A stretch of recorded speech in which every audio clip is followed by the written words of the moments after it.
Hello friends. चलिए आज की क्लास शुरू करते हैं। आज हम उत्तर प्रदेश का मई मंथ का पूरा करंट अफेयर देखेंगे। इसके पहले जनवरी से लेके अप्रैल तक के करंट अफेयर्स आपके आ चुके हैं, इसी चैनल पे पड़े हुए हैं। जो लोग भी बीपीओ की और जूनियर असिस्टेंट की तैयारी अगर कर रहे हैं तो उससे रिलेटेड जितनी भी क्लासेज हैं इसी चैनल पर सारी क्लासेज पड़ी हुई हैं, उनकी अलग से एक प्लेलिस्ट बना दी गई है, तो आप लोग जाके देख सकते हो। ठीक है।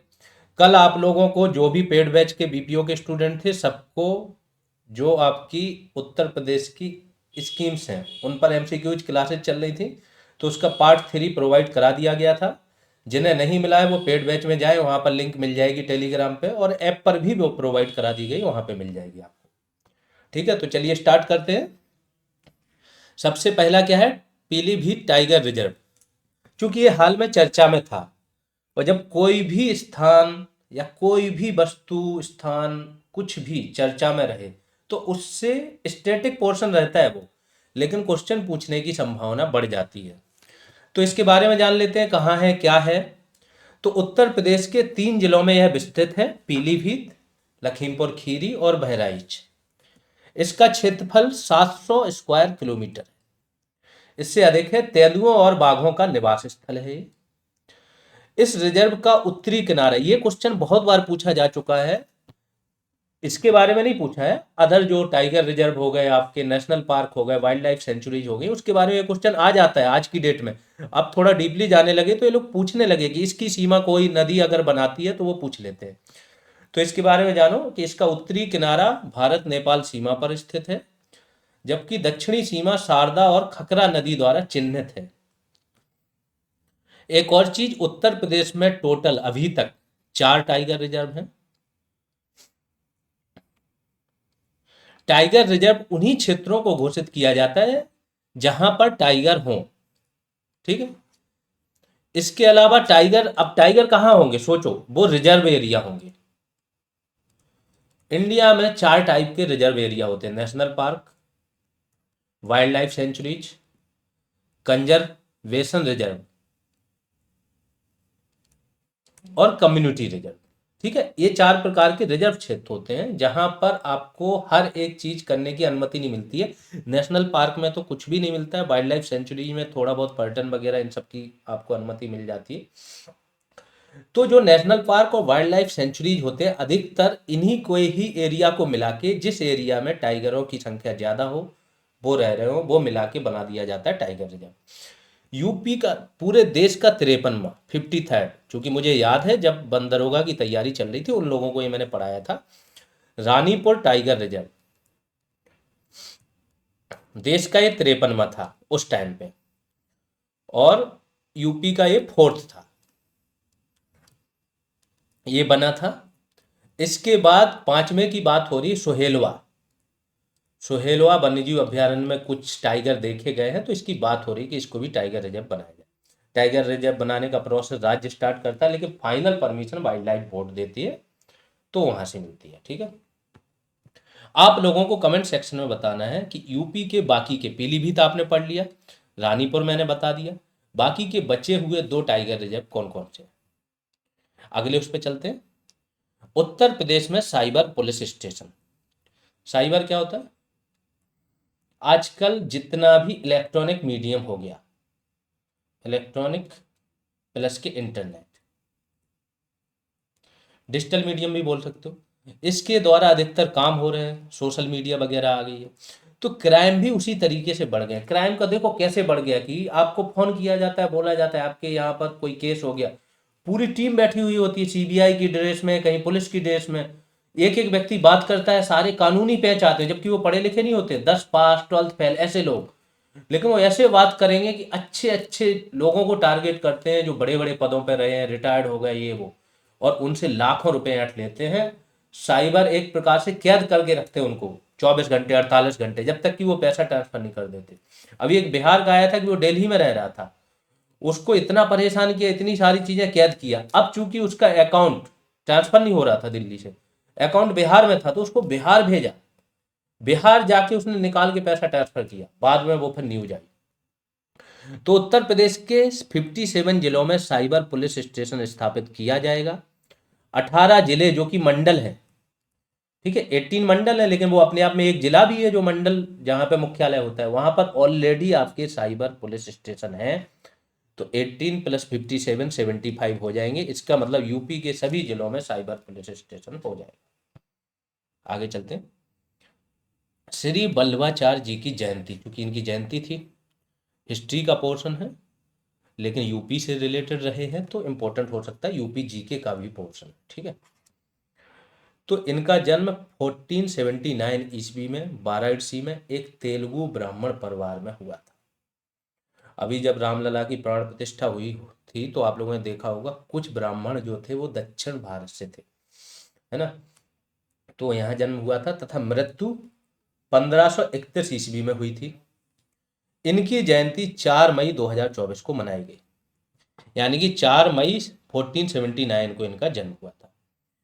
वल्लभाचार्य जी ने शुद्धाद्वैत, शुद्ध अद्वैत भी बोलते हैं या शुद्धाद्वैत, इनके दर्शन का प्रतिपादन किया था। वैष्णववाद या वैष्णव संप्रदाय की स्थापना भी इन्होंने ही की थी तथा पुष्टि संप्रदाय की भी स्थापना इन्होंने की थी। और भी कुछ गुरु हैं, जैसे शंकराचार्य से शुरू हुआ था, निम्बारकाचार्य हो गए, माधवाचार्य हो गए, वल्लभाचार्य हो गए। तो ये सब आपको याद करने हैं। ठीक है, जीके जीएस का भी पोर्शन है। आगे चलते हैं। बाद में रामानंद जी जो हैं, एक थे रामानुजाचार्य, एक थे रामानंद। तो रामानंद जी जो थे वो दक्षिण भारत से भक्ति आंदोलन को लेके आए थे उत्तरी भारत। यमुना एक्सप्रेस वे औद्योगिक विकास प्राधिकरण ईडा ने बिल्डिंग प्लान मैनेजमेंट सिस्टम नामक एक नई प्रणाली शुरू की। बिल्डिंग्स आजकल बनती हैं तो उनके लिए नक्शा पास कराना, है ना। ग्रीन बिल्डिंग बनती हैं, ऐसी बिल्डिंग जिसमें दिन में लाइट की जरूरत ना पड़े, और भी सॉल्यूशंस होते हैं। तो इस अथॉरिटी के जो एरिया है वहां पर अगर आप कोई भी निर्माण कार्य करना है तो आपको यहाँ से परमिशन लेनी होगी। इन्होंने एक नई पद्धति विकसित की, इनके द्वारा भवन मानचित्रों को अनुमोदन प्रदान किया जाएगा। आगे चलते हैं।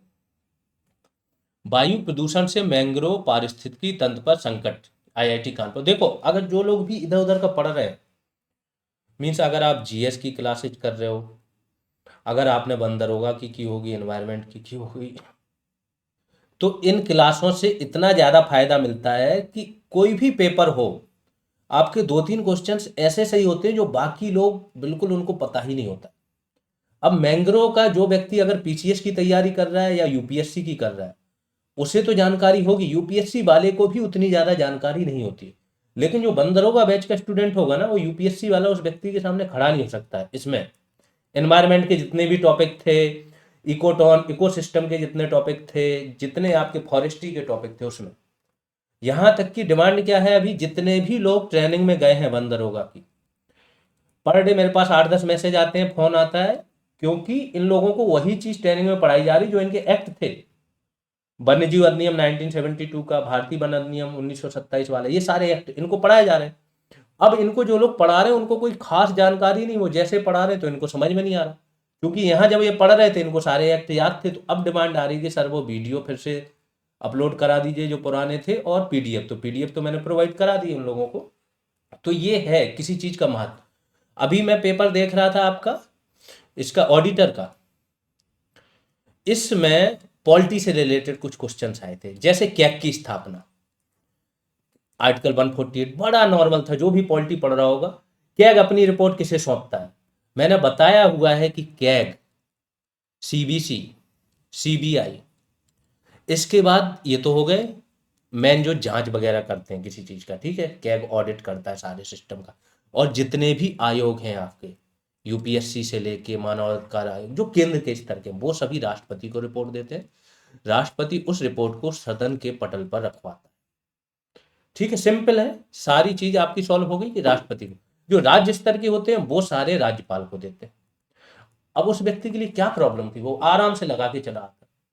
इतने सारे मूल ह्रास क्या है, बड़े नॉर्मल से क्वेश्चन, अगर उसने इकोनॉमी पढ़ी होती बड़ा नॉर्मल था उसके लिए। तो ऐसे करके मैं 15 से 20 क्वेश्चन तो वो देख रहा था जो उनके पोर्शन से, सिलेबस से आए थे डीपली, बट बड़े नॉर्मल थे इन लोगों के लिए जो जीएस की क्लासेज कर रहे। तो बहुत अंतर क्रिएट हो जाता है ये, है ना। अब आते हैं वायु प्रदूषण से मैंग्रोव पारिस्थितिकी तंत्र पर संकट है। मैंग्रोव होता है क्या, इकोटोन वाला जो एरिया होता है, संक्रमण एरिया होता है, जहां पर दो पारिस्थितिकी तंत्र मिलते हैं। मैंग्रोव कहाँ होता है, जहां पर खारा पानी और मीठा मिलता है, यानी समुद्र के किनारे। ये जो वन होते हैं खास तौर से इनकी जड़ें बाहर निकली हुई होती हैं, बड़े ही सघन होते हैं और बाढ़ वगैरह से बहुत सुरक्षा करते हैं, है ना। MFF प्रोग्राम चल रहा है, मैंग्रोव फ्यूचर प्रोग्राम चल रहा है, इंडिया से 7-8 देश इसमें शामिल है। तो ये सब चीज़ें सुनामी वगैरह से सुरक्षा करते हैं। तो ये हो गया मैंग्रोव की उपयोगिता। इंडिया में बहुत सारी जगह पाया जाता है, मेनली जो जहाँ पाया जाता है सर्वाधिक पाया जाता है पश्चिम बंगाल में सुंदरबन, गुजरात में पाया जाता है। इसके बाद आपकी मन्नार की खाड़ी वगैरह यहाँ पे पाया जाता है, साउथ के जितने भी तटीय एरिया वहाँ पर ये मैंग्रोव वन पाए जाते हैं, ठीक है। इनके विकास पर भी ध्यान दिया जा रहा है। बोस इंस्टीट्यूट कोलकाता का है और IIT कानपुर, इन दोनों के वैज्ञानिक, क्योंकि IIT कानपुर शामिल है इसलिए आपके लिए इंपॉर्टेंट है, वैज्ञानिकों ने संयुक्त रूप से अध्ययन किया। बोला जो भी वायु प्रदूषण हो रहा है वो सुंदर वन के लिए एक बहुत बड़ा संकट है। सोचो जो वन हमें बचा रहे हैं, जो पॉल्यूटेड एयर को शुद्ध कर रहे हैं, बहुत सारी चीज़ें, मिट्टी को भी शुद्ध करते हैं, जल को शुद्ध करते हैं, बहुत सारे ऐसे डिग्रेडेबल जो बायोडिग्रेडेबल नहीं होते उन प्रोडक्ट से भी सुरक्षा कर देते हैं। और इसके बाद अब इनको ही खतरा महसूस हो रहा है। सुंदरबन विश्व के सबसे बड़े मैंग्रोव वन का क्षेत्र, सुंदरबन गंगा ब्रह्मपुत्र के डेल्टा में है, पश्चिम बंगाल बांग्लादेश तरफ है पूरा डेल्टा। अगला है maroon बेरेट ceremonial parade. Maroon, maroon colour का आपने देखा हो टोपी लगाते हैं जितने भी हमारे स्पेशल फोर्सेस हैं। स्पेशल फोर्सेस कितने टाइप के? 3 है हमारी। गरुड़ कमांडो है वायुसेना में, इसके बाद आपके पैरा कमांडो है थल सेना, और मार्कोस है ना, ये किस में है आपके? जल सेना, नेवी में, ठीक है। तो वायुसेना के विशेष बल गरुड़ कमांडो के प्रशिक्षण के समय के सफल समापन पर इनकी जो पूरा प्रशिक्षण खत्म हो गया तो लास्ट में होती है ना सेरेमनी होती है, परेड होती है, इसको चिन्हित करने के लिए उत्तर प्रदेश के वायुसेना स्टेशन, कहाँ? चांदी नगर बागपत, यहां पर इस परेड का आयोजन किया गया। गरुड़ कमांडो फोर्स का गठन 2004 में किया गया। तो जितनी भी स्पेशल फोर्सेस है इनका गठन बाद में ही किया गया, खासतौर से जब ये खतरे वगैरह आए, NSG का बाद में और गठन किया गया, है ना। अगला आते हैं उत्तर प्रदेश उद्योग 4.0। 4.0 क्या है? Industrial revolution. इंडस्ट्रियल रिवॉल्यूशन जो है औद्योगिक क्रांति आ चुकी है, 1 आ चुकी, 2 आ चुकी, 3 आ चुकी, ठीक। जब भाप वगैरह के इंजन की बात हुई थी तो फर्स्ट आ गई थी। ये लेटेस्ट आपने जब कंप्यूटर का आविष्कार हुआ, इंटरनेट का हुआ, उस पर चले तो ये आ गया। अब फोर्थ की बात हो रही, जब AI IoT का जमाना है, मशीन लर्निंग का जमाना है, तो फोर्थ की बात हो रही कि फोर्थ औद्योगिक क्रांति होगी और इसका हर व्यक्ति फायदा लेना चाह रहा है, हर देश। हम हमेशा पिछड़े रहे। जब दुनिया में 2G आ गया था हमारे पास, पता है 10 साल बाद आया था। 3G आ गया था दुनिया में हमारे पास 10 साल बाद आया। लेकिन जब 4G दुनिया में आया तो हम ज़्यादा पीछे नहीं थे, 3 या 4 साल पीछे थे। अब जब 5G और 6G आएगा, ठीक है, 5G तो आ रहा है, तो 5G हम दुनिया के साथ कदम ताल मिला के चल रहे हैं, 6G में हम दुनिया के अग्रणी 4-5 देशों में रहेंगे। तो ये सारी चीजें अब जो आपका फोर्थ रेवोल्यूशन होगी वो इसी पर रिलेटेड होगी, 5G 6G का बड़ा यूज भी होगा उसमें। तो इसीलिए हम क्या कर रहे हैं, बहुत ज्यादा वर्क हो रहा है इस क्षेत्र में, क्योंकि हमें अग्रणी रहना है। तो इसमें क्या है, उत्तर प्रदेश का जो तकनीकी विश्वविद्यालय है AKTU, Gautam Buddha technical university पहले इसका नाम था, तो अब्दुल कलाम तकनीकी विश्वविद्यालय ने इसने AI तथा क्लाउड कंप्यूटिंग प्रशिक्षण के लिए IBM के साथ समझौता किया। IBM का फुल फॉर्म पढ़ लो, international business machine. Full form बहुत सारे आ रहे हैं, पिछले पेपरों में मैंने देखा, तो फुल फॉर्म जरूर पढ़ा करो और उसे नोट कर लिया। राज्य द्वारा एक जिला एक इंक्यूबेटर योजना पर भी जोर दिया जा रहा है। ये मैंने आपको एक जिला एक उत्पाद योजना की जब बात हो रही थी तब भी बताया था। तो हर जिला में एक इंक्यूबेटर होना चाहिए। इंक्यूबेटर से क्या फायदा मिलता है, जितने भी स्टार्टअप हैं उन्हें फायदा हो जाता है, उन्हें शुरू करने में मदद मिल जाती पूरी।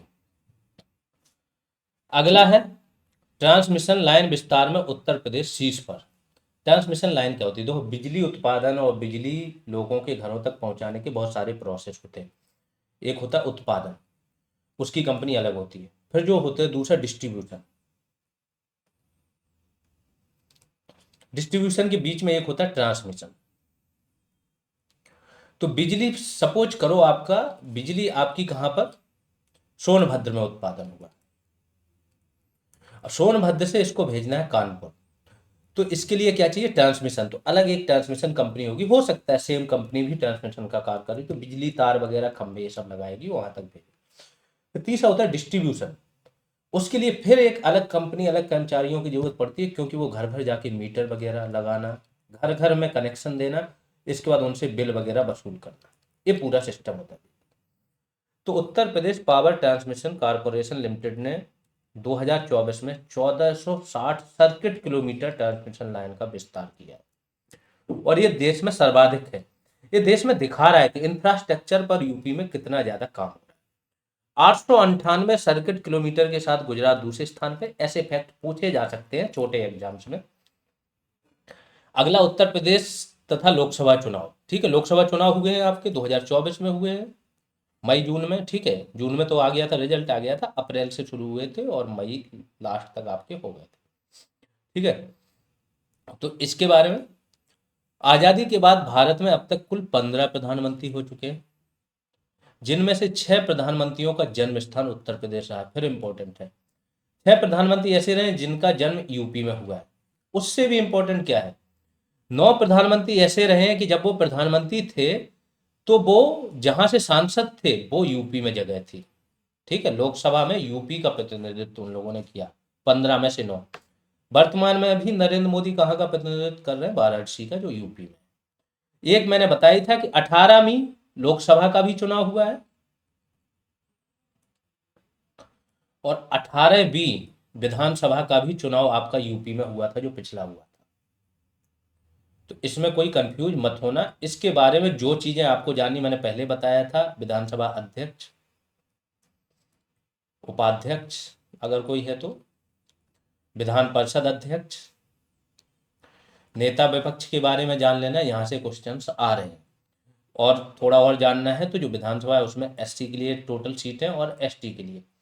ठीक है, इसमें भी एक चीज और थी, जितना भी ये लोकसभा का चुनाव हुआ है इसमें 280 नए सांसद चुन के आए हैं। ठीक है, पहली बार चुन के आए, जिसमें से 45 सर्वाधिक यूपी से थे। एक चीज और है इसमें कि यूपी में इस बार के लोकसभा में जो सबसे युवा चुना गया है ना, पुरुष सांसद और महिला दोनों यूपी से हैं, 25-25 साल के हैं और दोनों समाजवादी पार्टी से चुने। ठीक है, आगे चलते हैं। अमल क्लूनी महिला सशक्तिकरण पुरस्कार उत्तर प्रदेश राज्य के बहराइच जिले की रहने वाली रिक्शा चालक आरती को मिला। नाम क्या है, आरती, बहराइच जिले की हैं और ई रिक्शा चलाती हैं, यहाँ पर ई लगा दें। ये मिला इनको पुरस्कार। कौन सा, अमल क्लूनी।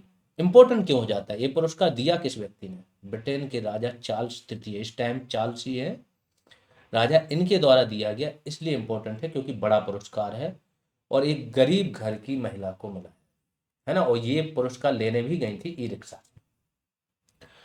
पंडित लच्छू महाराज पुरस्कार 2024, कथक के बहुत बड़े कलाकार थे बिरजू महाराज, लच्छू महाराज, कालका, बिंदा दीन। ठीक है, लखनऊ घराना।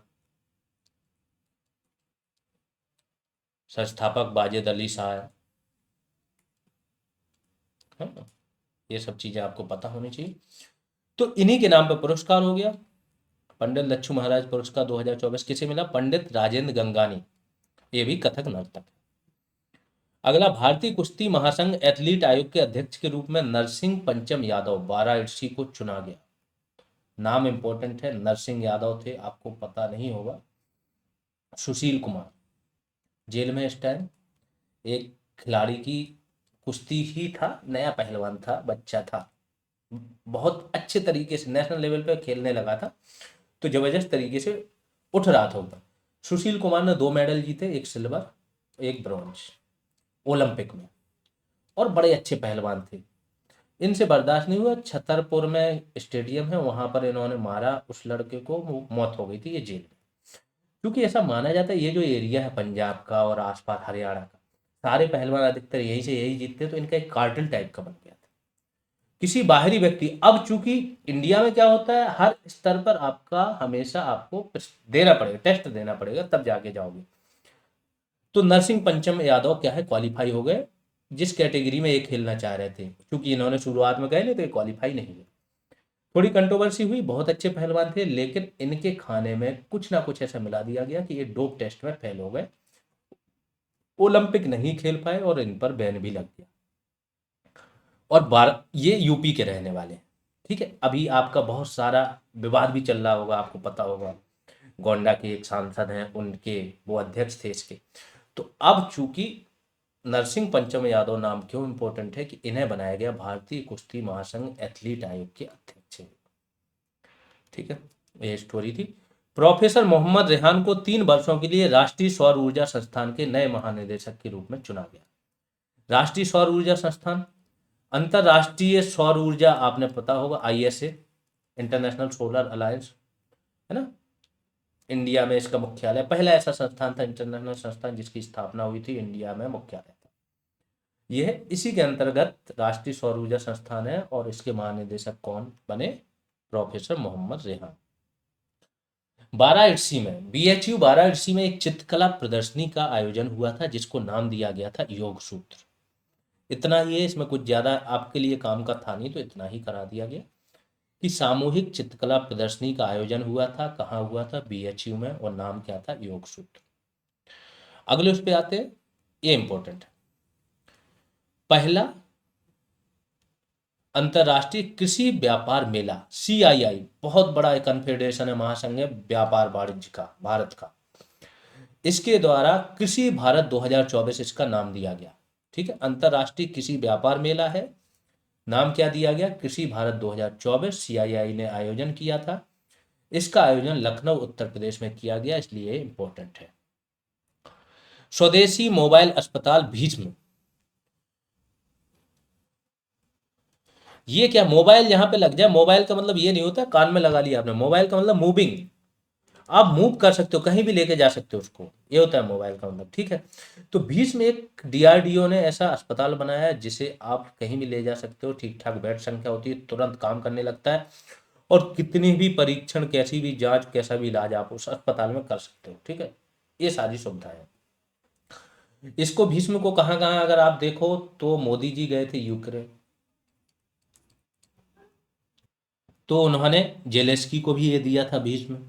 अयोध्या में जब राम मंदिर का प्राण प्रतिष्ठा हो रही थी वहां पर भी ये लगाया गया था। अब इसका क्या किया गया ना, एयर ड्रॉप परीक्षण किया गया, हवाई जहाज से इसे गिराया गया, पैराशूट लगा के इसको, और फाइनली ये सही सलामत वहां पहुंचा जहां पहुंचाना चाह रहे थे। तो इससे एक चीज और है, कहीं पे भी इमरजेंसी आ जाए, युद्ध चल रहा है, रोड वगैरह सारे खराब कर दिए गए, पहुंच ही नहीं पा रहे, तो आप क्या करोगे?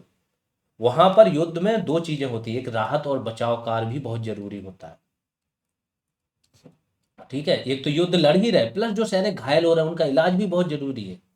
तो इसके लिए इसका परीक्षण किया गया, कहां पर? यूपी के आगरा उत्तर प्रदेश में। आगरा में आपको पता है पैरा रेजिमेंट ट्रेनिंग होती है, पैराशूट रेजिमेंट की, तो वहीं पर इसका परीक्षण हुआ।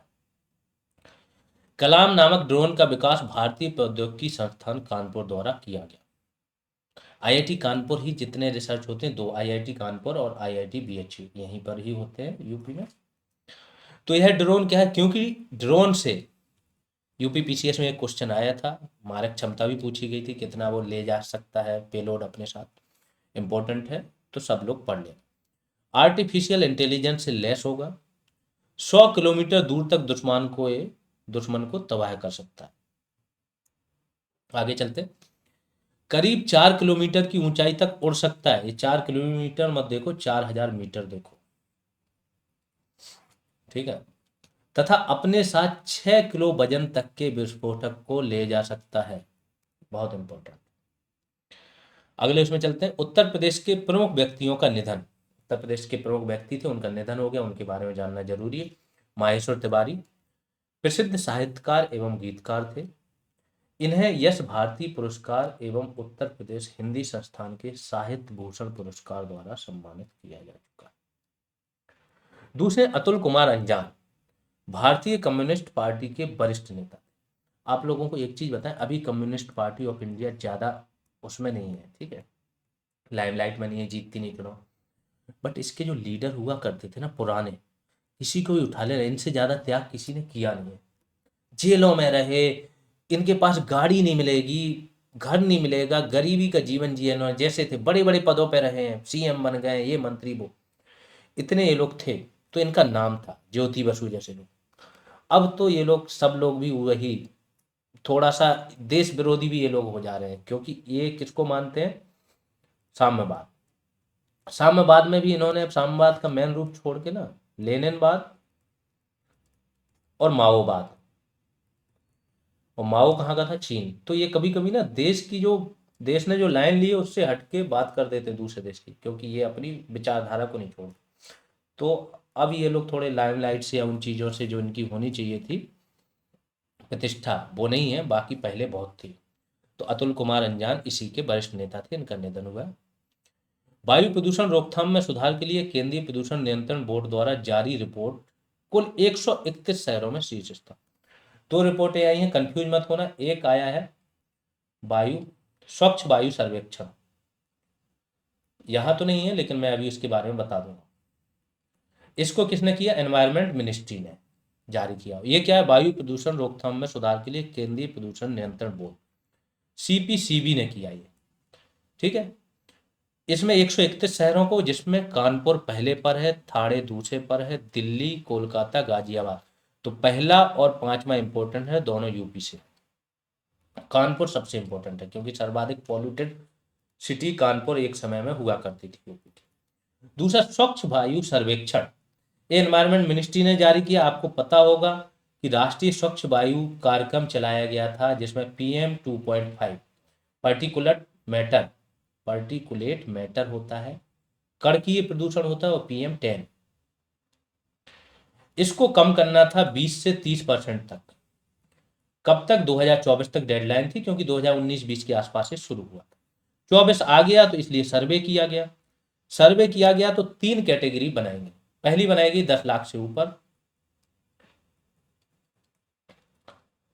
वो शहर जिनकी जनसंख्या 10 लाख से ऊपर है, उसमें पहले नंबर पर आपका सूरत है, दूसरे पर जबलपुर है, और तीसरे पर आगरा है,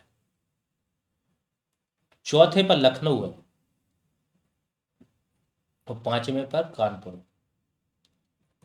तो यहां पर भी कानपुर पांचवें पर है, 10 लाख से ऊपर। फिर 3 से 10 लाख की कैटेगरी बनाएगी कि वो शहर जिनकी जनसंख्या 3 से 10 लाख के अंदर है, ठीक है, 3 लाख से ज्यादा, 10 लाख से। उसमें पहले पर फिरोजाबाद है, फिर यूपी आ गया। याद कर लेना, यहाँ से क्वेश्चन बनने की बहुत ज्यादा संभावना है, ठीक है। दूसरे पर अमरावती है, इसको छोड़ो। तीसरे नंबर पर है झांसी। तीसरी कैटेगरी बनाई जिनकी 3 लाख से कम जनसंख्या है, इसमें पहले पर रायबरेली है, फिर यूपी। तो ये सर्वेक्षण एनवायरमेंट मिनिस्ट्री ने कराया, राष्ट्रीय स्वच्छ वायु कार्यक्रम के आधार पर किया गया। इसका नाम भी दिया है स्वच्छ वायु सर्वेक्षण। 130 शहरों को यहाँ पर भी शामिल किया गया था, और ये सारी रैंकिंग मैंने बता दी। आगे चलते हैं। कोविशील्ड वैक्सीन के ऊपर शोध, आप लोगों ने सुना होगा कोविशील्ड वैक्सीन, बहुत सारा अभी हल्ला मच रहा था, लोग हार्ट अटैक आ जा रहा है, 20-20 साल का लड़का है उसे हार्ट अटैक आ जा रहा है, जिम कर रहा है, दौड़ रहा है, डांस कर रहा है। तो ये हुआ कि अधिकतर हार्ट अटैक क्या आ रहा है, जिन्हें कोविशील्ड वैक्सीन लगी थी, क्लॉट वगैरह बन जा रहे हैं, तो मौत हो जा रही है। तो इस पर फिर रिसर्च किया लखनऊ के किंग जॉर्ज चिकित्सा विश्वविद्यालय द्वारा। रिपोर्ट के अनुसार इन्होंने बोला कि अगर वैक्सीन लगे हुए 2 साल हो गए, उसके पश्चात ब्लड क्लॉटिंग, दिल का दौरा पड़ना, और न्यूरो मतलब माइंड, मस्तिष्क से रिलेटेड बीमारियों की आशंका ना के बराबर। तो आप लोग सब लोग निश्चिंत हो सकते हो, वैक्सीन लगे सबको 2 साल से ज्यादा हो गए। भारतीय रेलवे तथा भारतीय प्रौद्योगिकी संस्थान कानपुर मिलकर हाइड्रोजन ईंधन से चलने वाले देश के पहले ट्रेन इंजन का निर्माण करेंगे। फिर से इंपॉर्टेंट है, आजकल दुनिया में जो भविष्य का ईंधन है वो हाइड्रोजन है, उसी की बात की जा रही। वो बात अलग है कि ट्रंप डेनमार्क लेना चाह रहा है, बोल रहा है ड्रिलिंग करो, ड्रिलिंग करो, तेल निकालो, बेचो, बोला। ये सब फालतू की बातें हैं, क्लाइमेट चेंज वगैरह कुछ नहीं हो रहा है, अमेरिका को सब बेवकूफ़ बना, ठीक है। डेनमार्क भी इसलिए चाह रहा है क्योंकि डेनमार्क में दुनिया की 13% ऑयल, जो कि अभी तक खोजे नहीं गए, होने की संभावना है पूरी। 30% नेचुरल गैस, पूरी दुनिया का भंडार डेनमार्क नहीं, ग्रीनलैंड, जो कि डेनमार्क का ही भाग। ट्रम्प बोल रहा है इनको हम अभी सेना भेज भेज के इसको निपटा देंगे, जबकि ग्रीनलैंड में इनका बेस भी है खुद का। ग्रीनलैंड की स्टोरी क्या है, ग्रीनलैंड में बेस है इनका, और 1941 में जब द्वितीय विश्व युद्ध चल रहा था, डेनमार्क ने ये अमेरिका को ही सौंप दिया था कि इसकी सुरक्षा करो, अभी हम संभाल नहीं पाएंगे, बाद में जब युद्ध खत्म हो जाएगा तो हमें दे देना। और अमेरिका उस टाइम पे इतना आदर्शवादी था, क्योंकि उपनिवेश रहा है ब्रिटेन का, तो ये दूसरे देशों पे कब्जा नहीं करना चाह रहा था, तो इसने आराम से लौटा भी दिया। अब उनको समझ में आ रहा है कि ये हो गया, पनामा नहर हम ले लें, कनाडा को हम अपने अंडर में कर लें, ये सारा काम अब चल रहा है, 2-3 महीने में आएगी पूरी पिक्चर क्लियर। ठीक है, आगे चलते हैं। तो हाइड्रोजन ईंधन से चलने वाले देश के पहले ट्रेन इंजन का निर्माण करेंगे आईआईटी कानपुर और भारतीय रेलवे मिलकर। इसमें central for railway research lab, ये लैब का नाम है centre for railway research lab, ये हाइड्रोजन से चलने वाले रेलवे इंजन के साथ multi level silicon carbide, silicon carbide अगर आप देखोगे साइंस में पढ़ोगे तो ये कृत्रिम हीरा भी होता है। ठीक है, ट्रैक्शन कन्वर्टर की तकनीक भी विकसित करेगी। आगे ये पेड बैच की जानकारी है, आप किसी भी चीज़ की तैयारी करो, या बीपीओ की, या जूनियर असिस्टेंट की, और या फिर फॉरेस्ट गार्ड, या आरओ की, पेड बैच चल रहे हैं। जीएस रेवोल्यूशन आप प्ले स्टोर पर सर्च करोगे, आपको पेड बैच दिख जाएगा, स्टोर में जाओगे ऐप के अंदर, वहाँ पर सारे बैच मिल जाएंगे, वहीं से डायरेक्ट परचेज कर सकते हो। परचेज करने के बाद आपको एक स्लिप मिलेगी, वो स्लिप आप इस नंबर पर भेज दोगे तो आपको टेलीग्राम ग्रुप में भी जोड़ दिया जाएगा, और डायरेक्ट भी आप परचेज कर सकते हो, इस नंबर पर फी पे करके इसी पर भेज दो। कोई क्वेरी है तो इस नंबर पर कॉन्टेक्ट कर सकते हो। ये दोनों बैचेज की जानकारी है, क्या क्या बेनिफिट मिलेंगे और कैसे ज्वाइन कर सकते हो।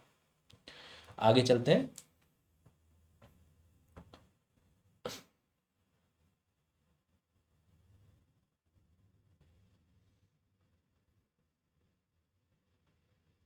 हम्म 11 से 15 जुलाई 2024 तक उत्तर प्रदेश कबड्डी लीग का पहला संस्करण नोएडा में आयोजित किया जाएगा।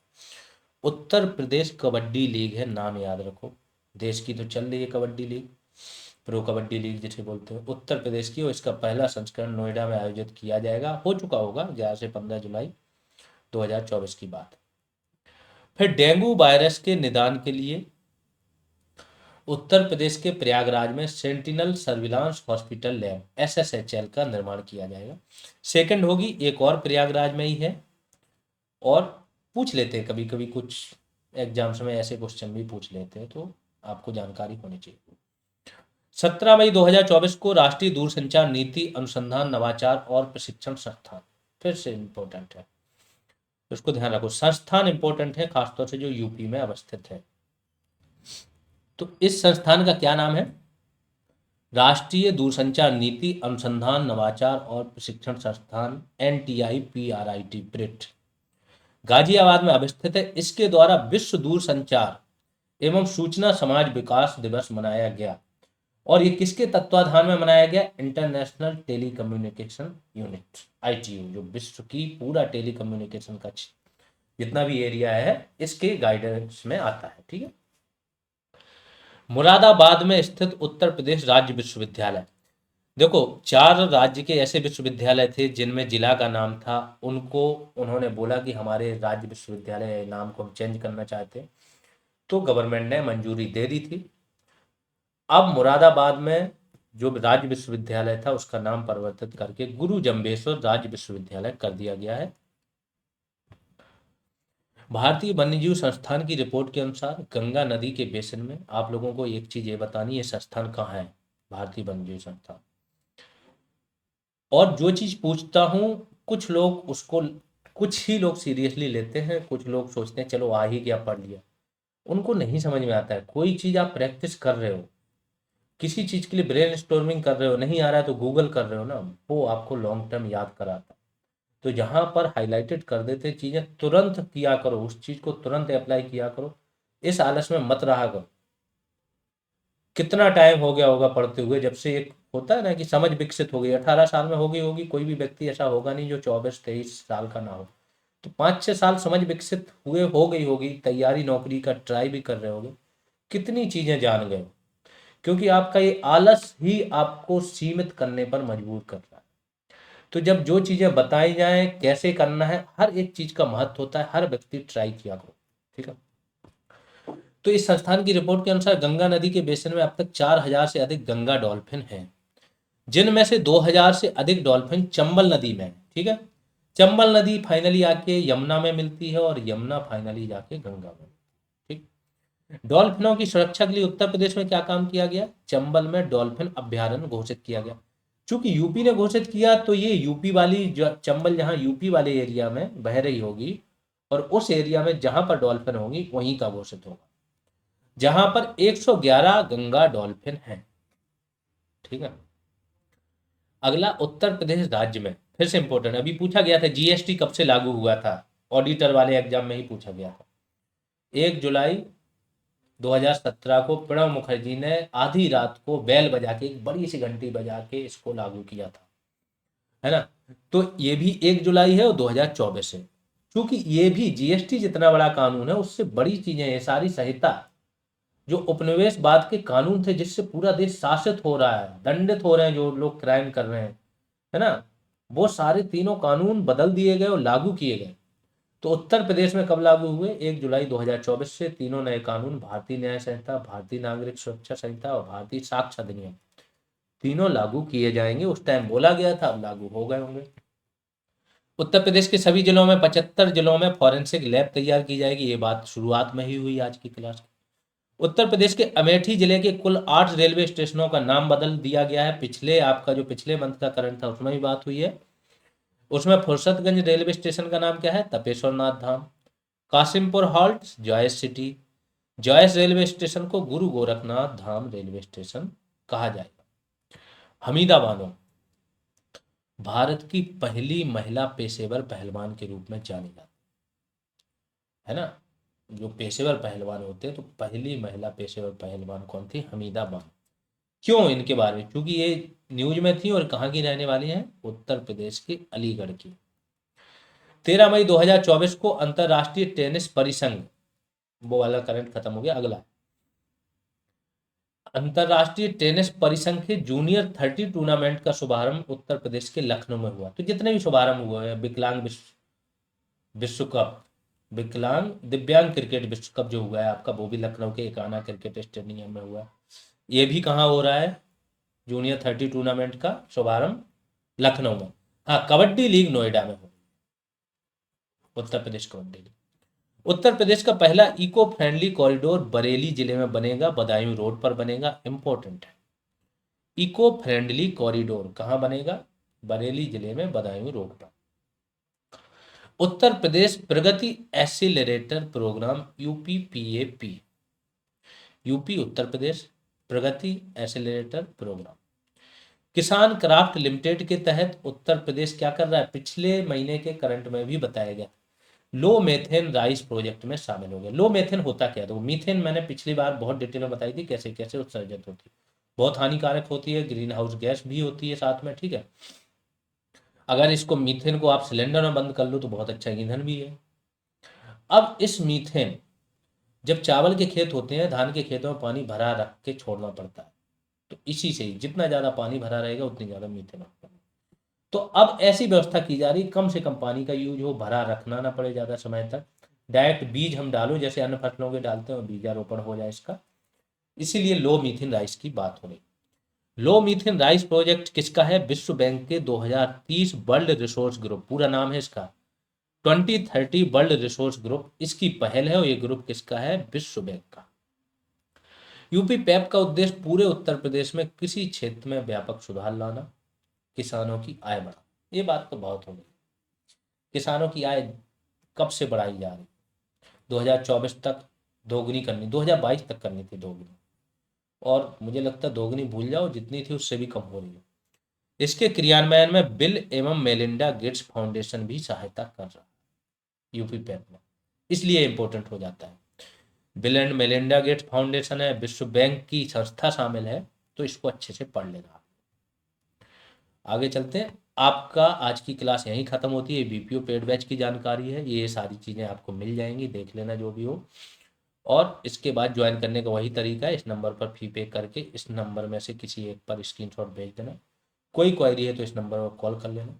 जितने लोग भी क्लासेज देखते हैं उनकी जिम्मेदारी है कि वो लोग जो भी आपके टच में हो, फ्रेंड फैमिली, उनके साथ ज़रूर शेयर करो, उन्हें बताओ इस क्लास के बारे में। अभी के लिए इतना ही। धन्यवाद।